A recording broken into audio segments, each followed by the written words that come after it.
My name's Dawn Mannay. I'm a reader in social sciences, bracket psychology, in the School of Social Sciences at Cardiff University. I am also Director of Postgraduate Research, and my teaching is mostly in psychology, developmental psychology and social psychology and visual and creative methods. And then in my research, I mostly work with marginalised groups. So people living in poverty, young parents, children and young people in care and care leavers. So it's very busy as doing lecturing and research. So on one day you might be teaching lectures and seminars. Another day you might be an external examiner for someone's PhD in a different university, so you might be going up to Huddersfield to examine a PhD. Then you might be doing some research, so you might be doing some interviews or focus groups, or you might be analysing data, or you might be writing a book or a chapter or a journal article, or you might be doing some impact activity to try and get the messages out from your research. So even though people think about doing a project, writing a report, doing some chapters, if you're trying to engage with young people or busy social workers or teachers, they won't read those sort of materials.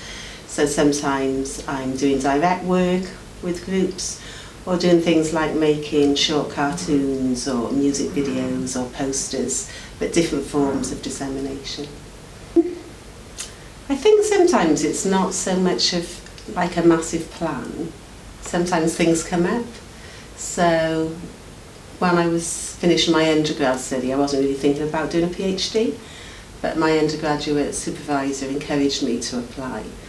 So that wasn't sort of my life plan, that was their suggestion.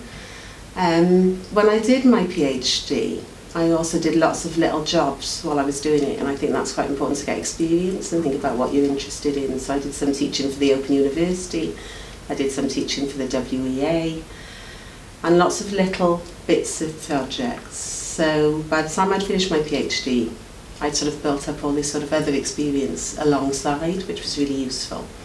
And it gives you more of an idea of the sort of things you'd like to do and not like to do. So when I was doing my PhD, I also did this step-up programme when you shadow politicians, and then I was like, I definitely don't want to do that. But if you don't try, you don't know. So I think it's important to try lots of different things. I've always worked with marginalised communities in my research, but I started working with children and young people in care because Professor Sally Holland left and became Children's Commissioner, and she had this big project and she asked me to step in. So that's what I'm sort of saying, sometimes you have sort of plans and then you step into something else.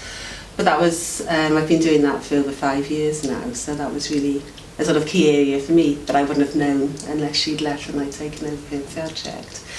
So I think the key is to try things, to talk to lots of different people, so you get an idea of where you're best situated and what you think is important.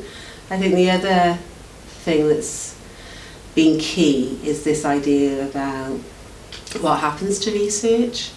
So when I've done projects, you do the literature review and you look at all the projects that have been done before, and lots of good projects are done. But when you do your research, you find that people are saying the same issues and problems. So all this research is getting done and published, and nothing changes.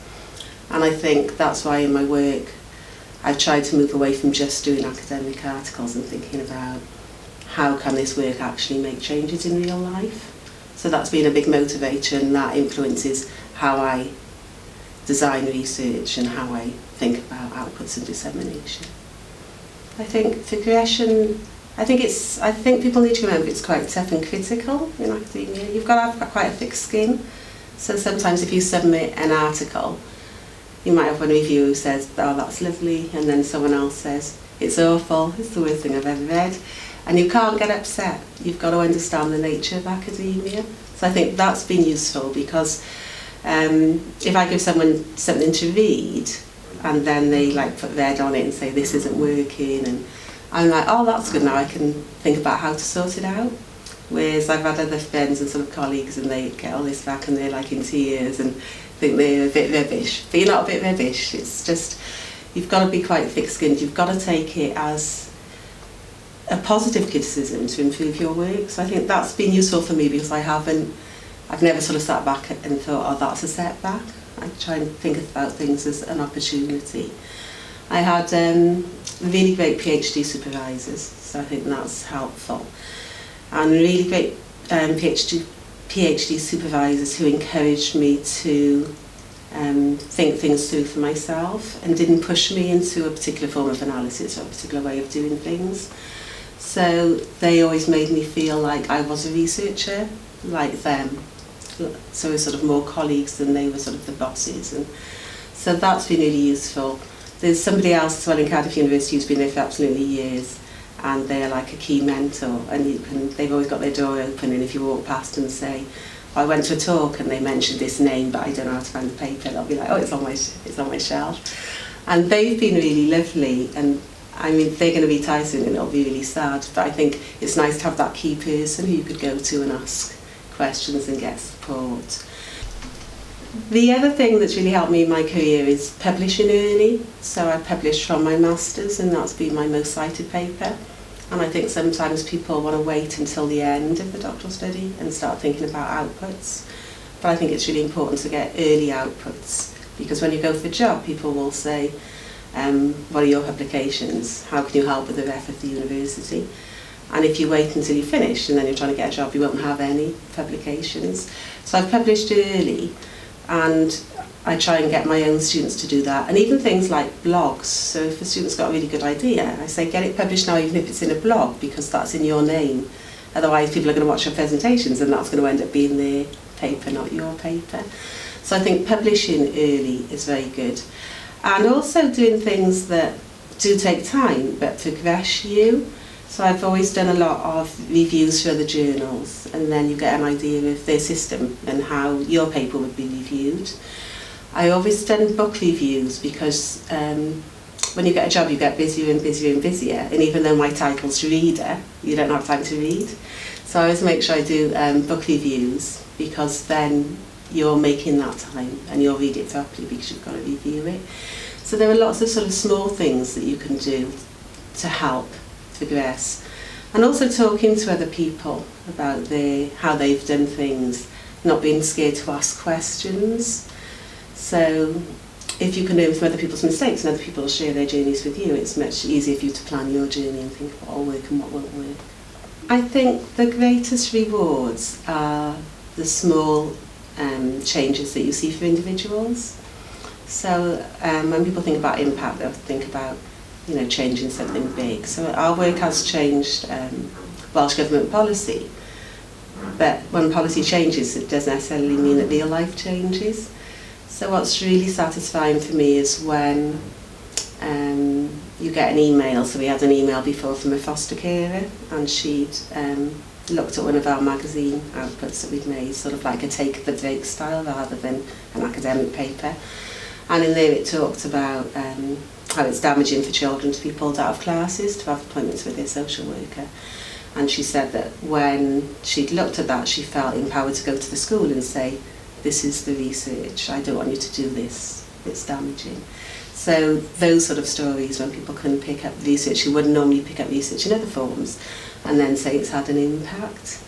Also with students, when you see students develop, so particularly if you've got students who've got a lot of issues or they haven't got much confidence and they don't think they're good, and you sort of go on that journey with them and see them develop a real belief in themselves. So I think that's a really nice thing about the teaching side, that you can support students and instill this idea that they are good enough and they can do it. And also when you're teaching, that you can instill other sort of values or get people to think in different ways. So sometimes when I teach undergraduates and I'll say something, and then we'll talk about are there troubles in Northern Ireland, and they don't know, just like. And then I said I was teaching before about, I was like apartheid, and then it was just like, I was like, you don't know this stuff, but it's really important that you do know this stuff. So I think it's that opportunity to open up spaces of thinking for people so they can see the world in different ways and think about TV and media and how things are represented, but how there might be different stories behind those headlines. Time is the biggest challenge, I think. So it's very hard to do a working week within working week hours and to do a good job. So time is very difficult. I think there's an investment in impact work, but there isn't a workload investment. So that wouldn't be really in my workload hours. So if I wanted to, so lots and lots of face-to-face workshops with trainee teachers and trainee social workers about how to work with children and young people in care. So if I do that, I might go to Birmingham, that's a day out of my week, or I might go to Swansea, or I might go to Northern Ireland. But if you do that work, that means the other thing that you were supposed to do in that week, like marking, might be pushed to evenings or weekends. So I think it's important for people to try and guard their time, but I'm not a very good example, so I'm still learning how to do that myself.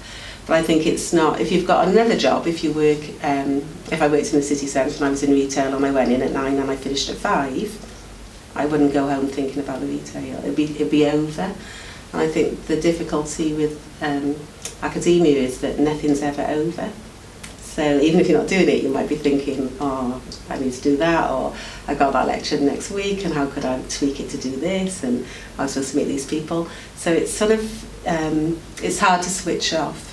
What I tend to try and do now is always take my leave and go away, so I can't be contacted. And we recently bought a static caravan in Atwick Major, which is like literally like 25 minutes from my house, but it's a different space and it's near the sea, and you feel different when you're there. And I find if I can go there, I'm less likely to be thinking, oh, I've got to check my email. So I think time is the most challenging thing, and it's hard, and you've got to find a way to negotiate it so that you don't burn yourself out, because if you don't burn yourself out, you can't do any work. So yeah, I think time is the biggest challenge.